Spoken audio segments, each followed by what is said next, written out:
I want you to imagine, just for a second, that you were dealing with a homeowners association. Oh, universally beloved, right. Right, exactly. Everyone's favorite thing. But, like, imagine this HOA board isn't just a few streets over in your neighborhood. Yeah. They are based entirely in another state, like maybe a time zone or two away. That sounds like a nightmare. It gets worse. Now, imagine they are consistently sending you notices, dictating exactly what color you are allowed to paint your living room, or what specific type of plants you are legally permitted to have in your window boxes. Yeah, I mean, most people would lose their minds over that. It would be incredibly frustrating, right? Well, take that feeling of helplessness and swap out your living room for the vast, rugged wilderness where you actually make your livelihood. Ah, I see where you're going with this. Yeah, and that out-of-state HOA, that is the federal government. They are sitting in offices thousands of miles away, basically managing the dirt beneath your feet. And that tension is exactly what we're digging into today. Exactly. Welcome to the Deep Dive. Our mission today is to unpack a meticulously documented source dossier we have on the American rural inland West. It's a really fascinating collection of sources. It really is. We are going to trace how a very ordinary, arguably very democratic grievance against distant federal authority, like a sentiment that you could find in literally any town hall, how that slowly escalated over the decades. Right, and eventually curdled into something much darker. Yeah, dangerous armed defiance. It is a profound geographic and cultural disconnect. And, to truly understand how we get to the point of drawn rifles, we really have to establish the historical bedrock first. To set the stage for us. So if you look behind me, I've brought up a visual. It's this dusty 1940s topographic map of the Pacific Northwest. Oh, wow. Yeah, that is old. Right. We are looking at a region that has long harbored a very deep resentment toward distant governance. We have to start in 1941, actually, with a movement known as the State of Jefferson. The State of Jefferson, okay. Yeah. In November of that year, armed men actually set up roadblocks near Eureka, California. Wait, armed roadblocks? Just on the public roads? Yes. They were demanding to carve a brand new 51st state out of the timber and mining counties of southern Oregon and northern California. So they weren't just, like, protesting a new tax or a zoning law. They were actively demanding secession. Exactly. Setting up roadblocks and effectively declaring, like, we are done with this arrangement. Yeah. What was the core of that specific breaking point? Why go that far? Well, to understand the root of this anger, we really have to look at it plainly and impartially. I mean, these were local people who felt heavily taxed, yet governed by far-off capitals in Salem and Sacramento. Right, capitals where they probably felt they had no voice. Exactly. But more importantly, they were dealing with resource and land use rules written by urban-dominated representatives. Oh, I see. So city politicians making rules for rural miners. Yes. From the perspective of the locals, these were politicians who had absolutely no understanding of the land they were legislating, or, the harsh realities of resource extraction. They felt like an internal colony almost. That's a perfect way to put it, an Right. internal colony. And that 1941 rebellion, it was highly organized. But it obviously didn't succeed because we don't have a state of Jefferson today. Right. It was only dissolved because of the attack on Pearl Harbor a few weeks later. Oh, wow. The timing. Yeah, the nation suddenly had to unify for a world war, so the secessionist talk was just immediately put on hold. Okay, let's unpack this. Because those grievances didn't just vanish in 1941 when everyone went to fight. Oh, definitely not. They went dormant, certainly. Uh-huh. But they stayed right there in the soil. I mean, the underlying structural issue, that tension between local livelihoods and distant federal ownership of the land, that was never actually resolved. You are absolutely right. That exact sentiment regarding federal land management, just that daily frustration of being ruled by people who do not live where you live, it never went away. Right. People who don't work the land you work. Precisely. It is the exact same grievance that still animates modern political movements today, like the Greater Idaho movement, for example. He's just trying to redraw state lines right now, right? Yes, to escape urban legislative majorities. The grievance is enduring, and for many, it really is rooted in a desire for basic democratic representation. And right here at the top, I want to be incredibly explicit with you listening. Our sources today touch on some highly politically charged anti-government actions. Very charged. Yeah. So this deep dive is strictly an impartial exploration of the historical record. We are not endorsing any viewpoint here. No, not all. We are simply examining the human timeline, just trying to understand how a fairly standard dispute over political representation transforms into extremism. It is a critical distinction to maintain. We are looking at the mechanism of radicalization here. Right. We are tracking how a broad regional political grievance turns into physical danger. So to do that, we have to zoom in on a human level. I mean, we need to look at how an abstract concept like states' rights actually plays out in the woods. We need to introduce the Patrin family. Okay, let's get into it. Our cast of characters here is grounded in the Nez Perce National Forest in Idaho. You have Floyd Patrin Sr. Okay. He was a Minnesota truck driver who moved west and essentially reinvented himself as an Idaho gold miner. Quite the career change. Definitely. Then there is his wife, Elsie Patrin, and their daughter-in-law, Barbara. So Floyd purchased what was called the Gold Point Mill back in the late 50s. A gold mill on federal land. Yes, the family held a series of unpatented mining claims on federal land. And working an unpatented claim inherently creates friction, right? Oh, absolutely. Because if I understand this correctly, they have the extraction rights to the minerals below ground, but the federal government is still strictly managing what happens on the surface. That is exactly the issue. That is a recipe for a jurisdictional nightmare when you are trying to operate heavy machinery. Exactly. It is this massive collision of 19th century mining rights and 20th century federal oversight. Right. But if we trace their specific timeline, it is genuinely a story of cooperation shifting into conflict. Yeah. It wasn't just immediate inherent hostility. They didn't start out as radicals. No, not at all. In fact, in 1960, the Forest Service and the patrons actually reached a negotiated cooperative agreement over a road running through their placer claim. Oh, really? Yeah, they sat at a table, they discussed the logistics, and worked it out like neighbors. So if they can negotiate peacefully in 1960, what specifically breaks down over the next decade? It's a slow burn. Because by 1969, we see Elsie Patrin speaking out at public hearings in Grangeville against revising the Idaho Constitution. Right, she becomes very politically active. Yeah, she is publicly terrified of losing her local voice in state government. She's arguing that consolidating power in Boise or Washington means people like her will be entirely silenced. And that's a very standard Democratic grievance. But what changes is the tightening grip of federal and state regulations. Oh. It's that creeping feeling that their way of life is just being legislated out of existence. The psychological shift for Elsie and Floyd really accelerates leading into the early 70s. So things start getting tense. Very. Yeah. By 1972 or 1974, the exact year of this specific suit in the record is a bit muddy.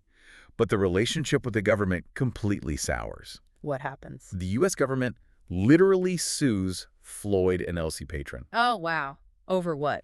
The charge is that Floyd used a bulldozer to build an unpermitted road on Dawson Creek. Okay, an unpermitted road. Yeah.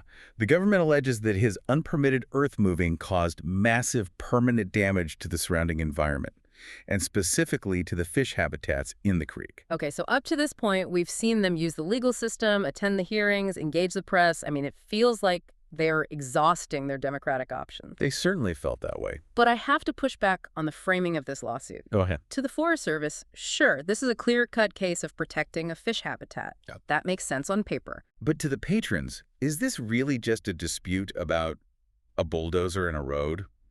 Or is it fundamentally a battle over who possesses the ultimate, unquestionable authority over the land? That is the core of it. Hit the nail on the head. Yeah. To the patrons, the fish habitat is almost beside the point. It is about a distant bureaucracy telling them they cannot clear a path to their own livelihood on a claim they legally hold. It's the HOA analogy all over again. Exactly. And the psychological shift following that lawsuit is profound. Elsie Patrin stops being just a concerned citizen at a town hall. What does she do? She starts acting as a spokesperson for a protective body of Elk City miners. And the language this protective body starts using is where the grievance really begins to curdle. It gets very intense. The sources show they were circulating rhetoric closely tied to the ideology of the Posse Comitatus. Right, which was a very extreme anti-government movement. Yeah. They believed the county sheriff was the only legitimate authority in the country. This isn't just about fish habitats anymore. They are distributing literature talking about hanging officials who violate their constitutional oaths. Hanging officials, yes.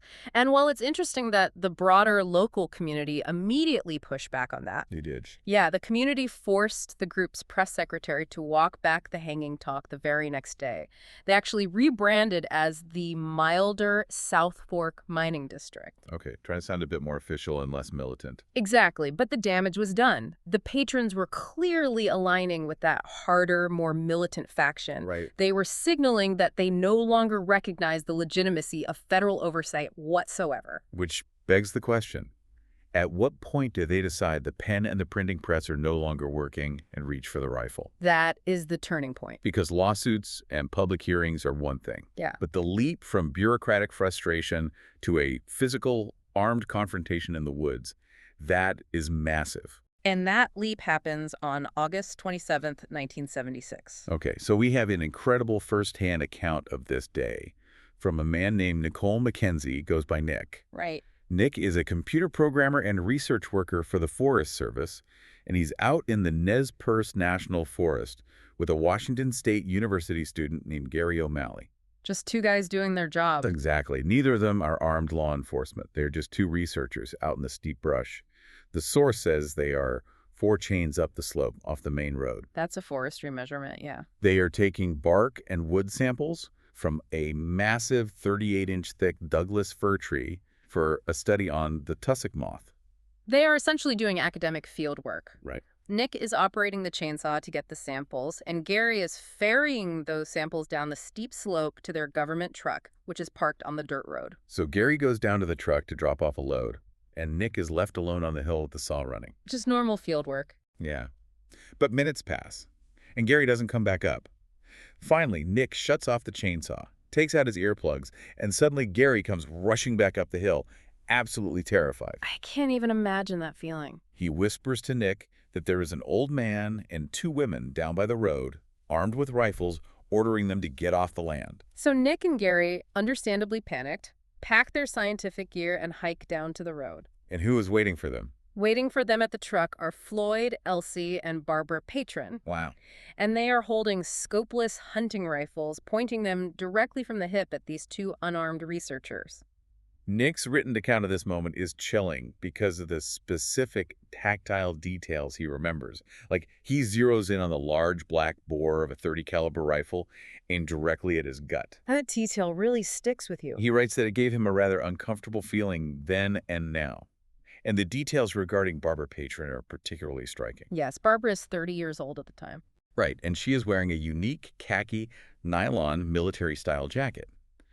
The source notes it's heavily adorned with black and green military insignia. It's a very specific look. Definitely. What adds to the deeply unsettling nature of the encounter is that there is actually a juvenile male with the patrons. A kid. A kid, yeah.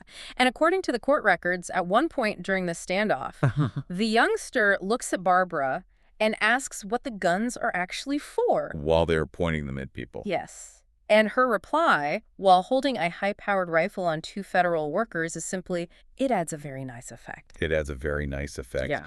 That response completely strips away any illusion that this was a spontaneous, fearful reaction to trespassers. Oh, completely. That is calculated theatrical intimidation. I mean, they didn't ask Nick and Gary for their surveying permits. No. They just started haranguing them about broad Forest Service policies. Mm-hmm. One of the women points at Nick and says, first somebody like you comes out here, and pretty soon there is a clear cut. We don't like clear cuts. What's fascinating here is the tragic, almost absurd disconnect of the moment.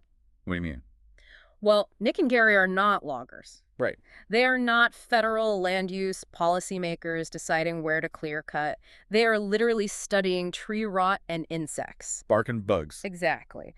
But to the patrons, standing there with their rifles, these 2 young men were the physical, flesh and blood manifestation of federal overreach. They were the avatars of that distant HOA we talked about at the beginning. Exactly. They just represented the entire system. The researchers try to explain their scientific mission right, but Nick quickly realizes the patrons aren't listening to a word of it. No, they don't care about the tussock moth. They just want the physical show of force to register. They repeatedly claim the workers are trespassing on their public domain land. Which, again, they don't own the surface rights to. Right.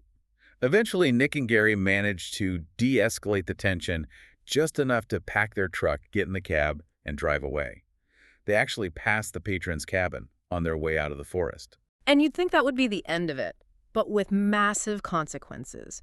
Because when citizens hold federal workers at gunpoint in the middle of a national forest, you generally expect a very swift, very heavy judicial hammer to fall. That is the assumption. You point a .30 caliber rifle at a government employee's stomach, you go to federal prison. Right. The state usually protects its own with overwhelming legal force. But the legal system is rarely a clean, straight line. Oh, definitely not here. And in this case, the outcome of this standoff only ended up pouring gasoline on an already raging anti-government fire. Yeah, so in November of 1976, the three patrons are indeed indicted by a federal grand jury. Okay, so the hammer starts to fall. The charge is severe: assault on a federal officer with a deadly or dangerous weapon. Makes sense. But we fast forward to the trial in March 1977, presided over by Judge Ray McNichols. And the first major shock of the trial is that Judge McNichols completely strikes the deadly weapon portion of the charge before it even gets to the jury. Wait, what? How does a federal judge look at a case where three people point hunting rifles at two men and decide there is no deadly weapon involved? It comes down to the strict mechanics of the burden of proof. Okay. The government prosecutors could not definitively prove beyond a reasonable doubt that the guns were actually loaded with a bullet in the firing chamber at the exact moment of the confrontation. Are you kidding me? Nope. Floyd Patrin took the stand and admitted there was ammunition in the magazines of the rifles. So they had bullets. They had bullets. But he swore under oath that there were no shells actively loaded in the firing chambers. And because the government couldn't prove otherwise, the judge reduced the charge to simple assault. That is wild. And the defense strategy they mount for that simple assault charge is incredibly revealing too. Oh, it really highlights the cultural divide. Yeah, Floyd doesn't just argue about the bullets. He claims they didn't bring the guns to threaten the workers at all. Right. He testifies, and I quote, "You never know when you're going to encounter an irritated bull moose or a cougar." The bull moose defense, yes. And their defense attorney, S. David Swain, really leaned into the cultural divide that sparked the confrontation in the first place. How so? He argued to the jury that the patrons habitually carry firearms as a matter of survival. Part of life in the woods. Exactly. He argued they have a strict constitutional right to bear arms on their claim, and they shouldn't have to explain that rugged backwoods Idaho custom to Nick and Gary, whom he characterized dismissively as former city dwellers. Oh, wow. Pitting the rural lifestyle against the city dwellers right in the courtroom. Exactly. Okay, here's where it gets really interesting. Yes. The jury doesn't entirely buy the bull moose defense. They do convict Floyd and Barbara of simple assault, though Elsie is acquitted. Right. They get a mix of suspended sentences and probation, which is already a remarkably light touch considering they held federal workers at gunpoint. Very light. But the patrons appeal it. In 1978, the Ninth Circuit Court of Appeals completely throws out the convictions. The federal assault charges evaporate into thin air. And this reversal is just an absolute masterpiece of legal technicality. Okay, break this down for me. Let me change the visual backdrop here to a formal legal library to set the mood, because we have to dig into the statutory weeds for a second. Bring on the law books. The patrons were charged under Title 18, Section 111 of the U.S. Code, which makes it a crime to assault federal officers. Seems straightforward. You'd think. But crucially, that statute doesn't just offer a blanket protection to all federal employees. It doesn't? No. It only protects specific categories of workers that are designated in another section entirely, Section 1114. Wait, so the prosecutors had to prove that Nick and Gary fit into one of these highly specific, pre-approved categories of federal workers. Precisely. And during the 1977 trial, the prosecutors relied on a specific 1962 amendment to that statute. Okay. Think about it from a legislative perspective. Congress originally wrote that amendment to protect people like Department of Agriculture, livestock inspectors, or federal veterinarians. People who might be facing down angry ranchers while trying to quarantine a diseased herd. Exactly. The amendment specifically protected employees designated to perform functions for the control or eradication or prevention of the introduction or dissemination of animal diseases. So a strict textualist reading of a single sentence completely invalidated the physical reality of two men having guns pointed at them. Pretty much. The prosecutors tried to stretch the intent of an agricultural livestock law to cover forestry researchers. They did. The government tried to argue a very strained grammatical reading of the law, suggesting that a later clause in the sentence covered anyone carrying out any law or regulation for the Department of Agriculture. But the court didn't buy it. No. The Ninth Circuit looked at the text and said, no, the grammar of the statute clearly ties that broad protection specifically back to the animal disease program. So let me make sure I'm grasping the sheer absurdity of this. Go for it. Nick and Gary were studying Douglas firs, which are trees. Yes. And they were studying the tussock moth, which is an insect. Right. Because they were out there studying bark and bugs instead of birds and beasts, holding them at gunpoint wasn't technically a federal crime under that specific statute. That is exactly what the Ninth Circuit ruled. That is just wild. The court explicitly stated that the workers did not fall under the animal disease category. And because the prosecutors had inexplicably failed to pursue a different, perhaps more applicable category during the trial like one regarding game protection, the appellate court ruled it lacked subject matter jurisdiction. Wow. The federal convictions were entirely reversed. It's staggering. 2 unarmed guys get held at gunpoint in the woods. The perpetrators openly admit they held the rifles, and they walk completely free because of the grammatical placement of the phrase animal diseases in a 1962 agricultural statute. If we connect this to the bigger picture, the psychological impact of this ruling on the rural inland West cannot be overstated. Oh, I bet. To Floyd Patrin, who walked out of the courthouse telling reporters, "I still feel I'm falsely accused," this was the ultimate shining validation of everything he believed. Because he won. Exactly. The federal government came down on his family with its full intimidating weight, and he beat them in their own courts. It proved to them that the federal authority wasn't just distant, it was fundamentally incompetent. Yes. It lacked actual teeth when pushed. It set a powerful real-world precedent. The idea that you could take up arms against the state, stand your ground on what you believed was your sovereign domain, look a federal worker in the eye down the barrel of a rifle, and actually win. That is a dangerous lesson. Profoundly dangerous. It was a dangerous seed to plant in a community that was already flirting with extreme anti-government ideology. It reinforced the narrative that defiance works. It is a heavy, complex journey to reflect on. I mean, we've traced the timeline from the highly organized political roadblocks of the 1941 state of Jefferson, where people simply wanted to escape urban legislative majorities and have better representation, to a terrifying gun-toting standoff in 1976 that somehow slipped entirely through the cracks of the American justice system. This raises an important question for all of us, really. What's that? Where exactly is the line? This story demonstrates how shockingly easy it is for ordinary, arguably justified resentment over taxation, representation, and local land use to curdle into dangerous radicalism when people feel entirely unheard and marginalized by distant authorities. Right. When the system feels entirely rigged, opaque, or just completely unresponsive, the leap to taking the law into your own hands becomes shorter and shorter. Exactly. So what does this all mean for you and me sitting here today? I want to leave you listening with a provocative thought to mull over. Let's hear it. In 1976, it was the sheer physical, geographic distance between Washington, D.C. and the rugged mountains of Idaho that caused this massive alienation. The federal rulemakers literally couldn't see the trees, let alone the people living and working among them. That physical distance was the whole problem. Right. But today, we don't just deal with geographic distance, we deal with algorithmic distance. Well, but that's an interesting point. How does that digital distance shape our modern grievances against authority? I mean, when we feel like our finances, our digital speech, and our modern livelihoods are controlled not by bureaucrats in a physical capital, but by faithless tech monopolies or entirely opaque algorithms running on servers thousands of miles away, what happens when that grievance boils over? It's a scary thought. Could the next state of Jefferson rebellion, the next great secession from distant control, be completely virtual? When the HOA dictating your life is an unfeeling algorithm, where do you even point the rifle? Wow. So much to think about. Thank you so much for joining us on this deep dive into the sources. Keep questioning the systems around you, and we will see you next time.